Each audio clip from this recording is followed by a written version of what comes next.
Now we have sad news from the world of entertainment. American media is reporting that legendary actress, director, and producer Diane Keaton has died at the age of 79. Imagine a woman known for her elegance, her privacy, and her Oh, well. La-di-da, la-di-da, la-la, yeah. Okay. unforgettable smile. For decades, she was a Hollywood icon, a You stay where you are. We have a knife. Do you live here? Look, mister, I am gonna dial 911, and you are not gonna move. Zoe? symbol of strength and style. Then she passes away quietly, The security office. You're bad. And then you kissed. No, well, there was a moment. Ooh, a moment. But then... What are you doing? and the world mourns. But just days after her death, her daughter steps forward. She has something to say, something that will change how we see this legend forever. She finally confirms the rumors that had swirled for years, not with anger, but with love, revealing a side of her mother the world had never truly known. This is the story of what happened after Diane Keaton's death, and the heartbreaking, beautiful truth her daughter, Dexter, decided to share. Diane Keaton's death was as quiet and graceful as the woman herself. She passed away at her home in Los Angeles in the early morning, ending a long and incredible journey. She was an icon who had defined the style of independent women on the screen. Those who were close to her said that Diane had been preparing for this moment for months. She had started to slow down her work and spent most of her time at home. Everything was in order, just as she liked it, because she always had control over every detail of her life.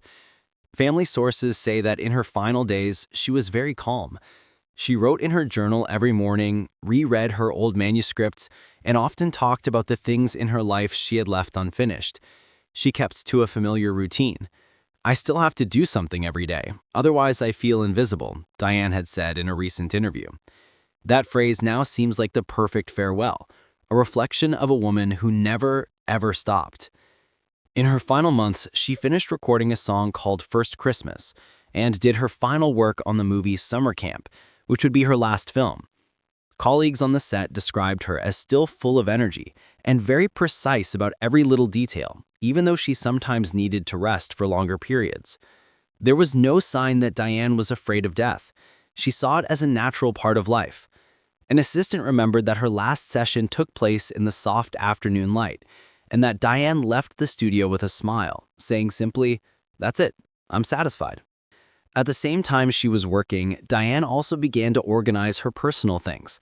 Her famous home in Los Angeles, a house where she had designed every brick and every detail of the interior, was put up for sale. Her friends saw this as a sign that she was ready to close a big chapter of her life. That house was like an extension of herself.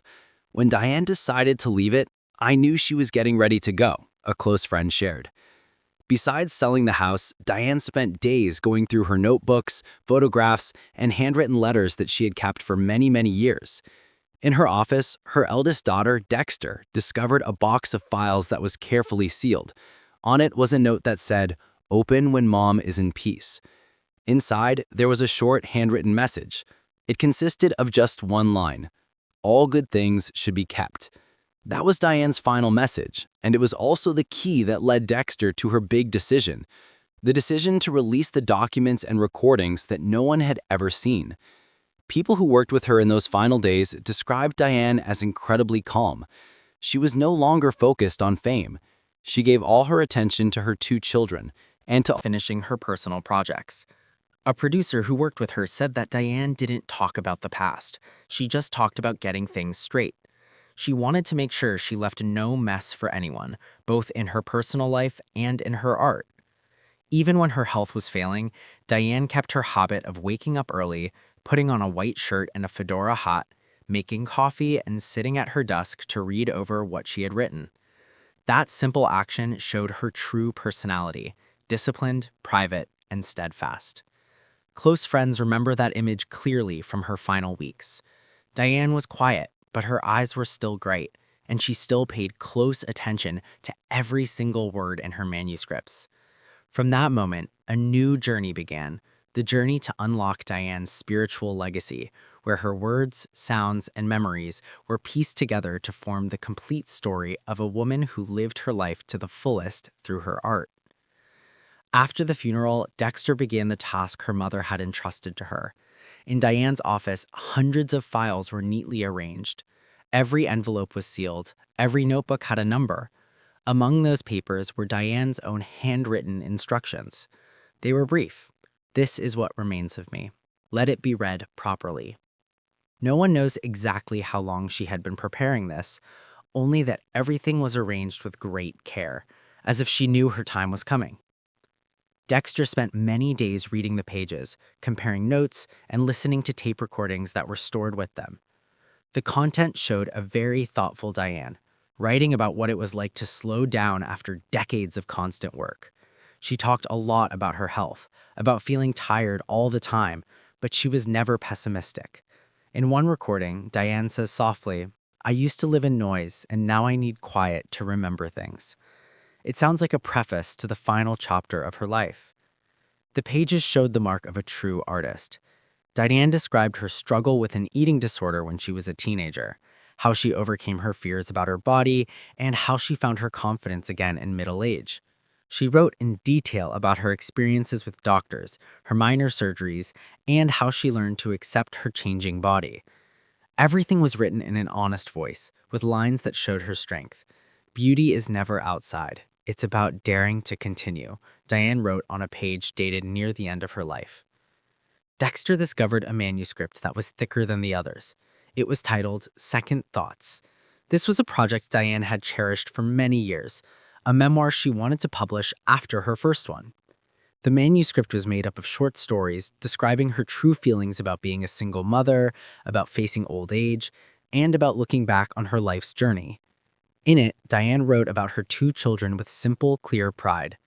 "Dexter and Duke are the reason I slowed down, the reason I understood that I was more than just a filmmaker." Between the pages, there were many passages where Diane recorded her thoughts on art and her career.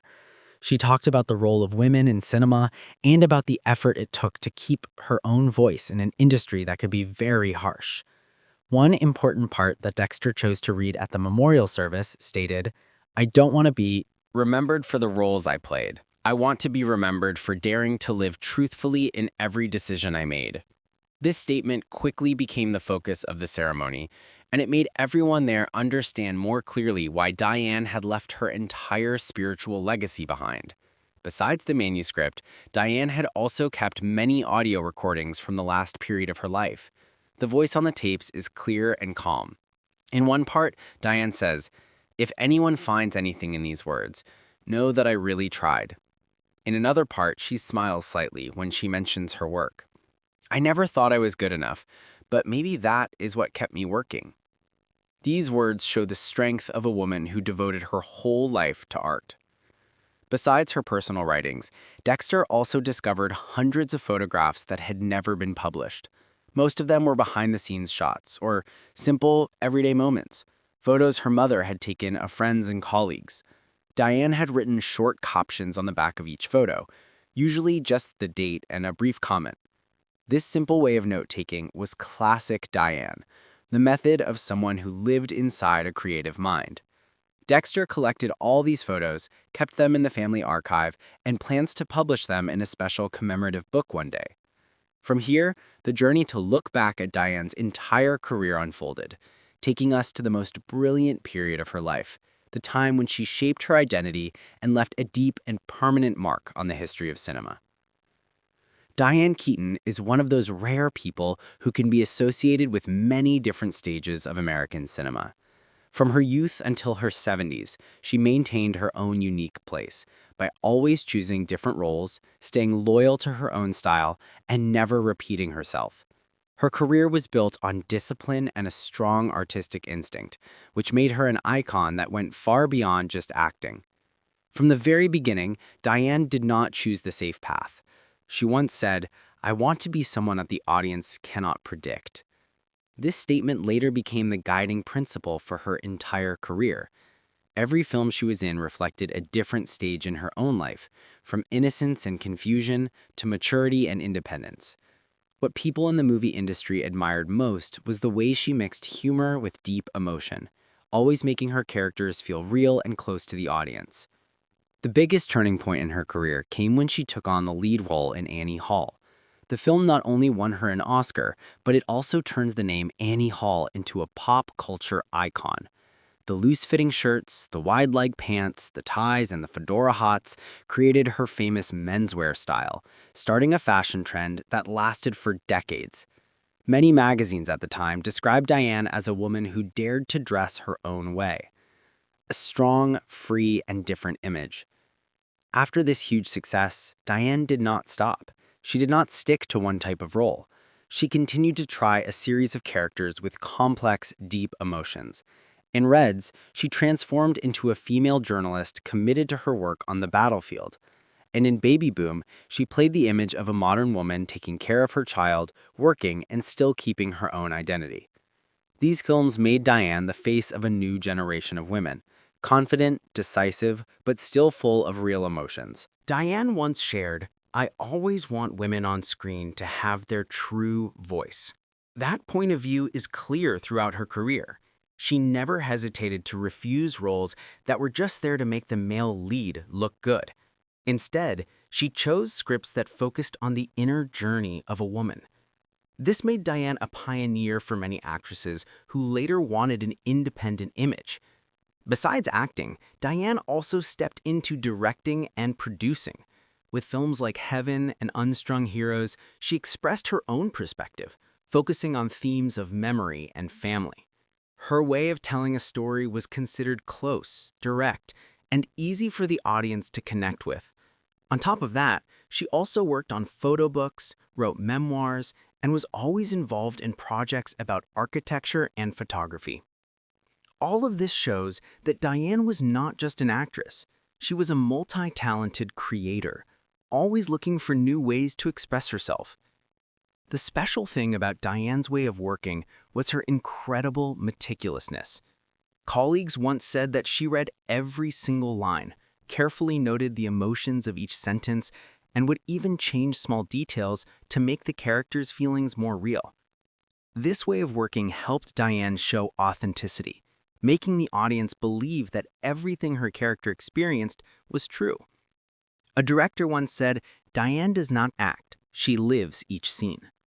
When she turned 60, Diane still kept a regular work rhythm. Movies like Something's Gotta Give, The Family Stone, and Book Club proved that she not only kept her appeal, but she became even more profound in her expression. The image of Diane in these years became a symbol of timeless youth. A mature, witty, and still energetic woman. But behind all that grace and energy was a Diane Keaton who was shaped from the very beginning of her life, where the seeds of creativity and a deep feeling for life were planted. Her journey began not under the bright lights of Hollywood, but in a very different, more humble corner, where everyday moments helped create a legend. Diane was born in 1946 in Los Angeles, into a middle-class family with 4 children. Her father was an engineer. Her mother was a housewife who had once won the title of Mrs. Los Angeles, and she was Diane's greatest creative inspiration. From a young age, Diane watched her mother record every moment of life through cameras and notebooks. This formed in Diane a passion for preserving simple, beautiful things. That careful way of observing the world became the foundation for how she later saw people and life itself. During her school years, Diane joined drama clubs and performed in school plays, showing an early love for the stage. After she graduated from high school, she went to New York to become a professional actress. During those difficult early years, she lived in a small apartment and worked many different jobs to pay her bills. But Diane remained steadfast in her choice. She once wrote in her diary, "I came to New York to become an actress. There was no other way." That determined spirit stayed with her throughout her entire career, helping her overcome many, many challenging times. From her acting classes to her first auditions, Diane slowly formed her own style. She spoke frankly, she took a stand, and she refused to follow stereotypes. She once said that she was rejected in many auditions simply because she was too different. But that very difference was what eventually made her stand out. When she started on the Broadway stage, Diane attracted audiences because of her ability to show emotion in a natural way, sometimes a little awkward, but always true. The way she walked, talked, and portrayed her character all had a distinct personality, something that audiences always remembered. The education from her parents also played a huge part in shaping who Diane was. Her father taught her discipline and respect for work, while her mother taught her creative freedom. These two elements mixed together to create a person who is both steadfast and open, serious but never boring. As an adult, Diane always spoke of her parents with gratitude, seeing them as the invisible support that helped her keep a balance between her fame and her private life. In the early years of her career, Diane learned an important lesson. She learned that success is only valuable when it is joined with honesty. She stayed away from relationships or projects that would have forced her to compromise her personal values. That frankness sometimes made Diane seem difficult to work with, but her colleagues understood that it was simply her principle in life. A person who worked on an early project with her recalled, Diane never compromised on what she thought was wrong. She was always clear, even when it made others uncomfortable. As her fame grew, she faced many conflicts and controversies in the artistic world, a place where the line between freedom and principles is often very thin. And from here, Diane's life entered another phase, a phase that showed the endurance and true bravery of a woman who always stood between the light and the limit. As Diane's career became more stable, the biggest challenges she faced did not come from the roles she played, but from the Hollywood environment she was a part of. Hollywood is a place where success always comes with people watching your every move, and Diane understood that better than anyone. Over the years, she had to face a lot of criticism about her career choices, her relationships, and her independent way of working. But the way she faced it all was always calm, consistent, and she never tried to hide. One of the most talked about moments was when Diane kept in contact with Woody Allen, the director she had worked with on 8 films. She saw this as a long-term professional relationship based on mutual respect, and she clearly stated, "I know him as a person, and I believe in what I have witnessed." This statement divided public opinion, but Diane did not change her position.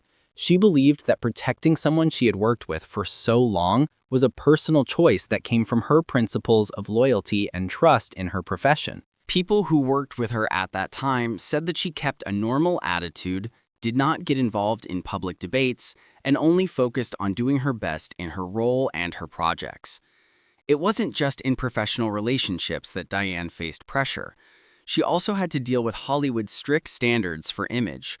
When she was young, she created strict rules for herself about her appearance, her diet, and how she should look in front of the camera. Later in life, Diane openly shared about those years as a warning about the price of trying to be perfect. In an interview, she said, "I used to think I had to be different to be loved, until I understood that it was the truth that made people valuable." Many people in the industry see that statement as Diane's important message to the next generation. As she grew older, Diane became a symbol of a confident and independent middle-aged woman. She continuously chose roles that showed her mature beauty instead of trying to hold on to a youthful image. In Something's Gotta Give, Diane played a woman who dared to love, dared to be disappointed, and dared to start over. That image let the audience see a real part of her, someone who always faced change with humor and calm. Diane's presence in these kinds of films helped change the audience's view of older women in cinema, who were often pushed to the side in the past. Diane's career was also tied to her strict professional principles. She only accepted scripts when she felt she had something to say, and she refused projects that weren't right for her, even if they offered a lot of money. A producer once said that Diane always arrived on set on time, reread her lines many times before filming, and often edited small details in the script to make the dialogue sound more natural. This attention to detail sometimes tired out the film crew, but everyone who worked with her admitted that she created a professional environment where carelessness was not tolerated. Diane Keaton has passed away, but what she left behind is still present in every film frame, every line she wrote, and the honest way of life that she pursued all her life. That journey is not just about a movie star. It is proof of the power of perseverance and the courage it takes to dare to live as your true self. If you felt something through today's story, please click the like button to help spread Diane's strong spirit. Share this video with anyone who loves cinema and wants to understand the real person behind the fame. And don't forget to subscribe to our channel so you can join us as we explore the lives of other legends. Let us know in the comments below what you think about Diane, a woman who lived her life fully in her own unique light. Thank you for watching.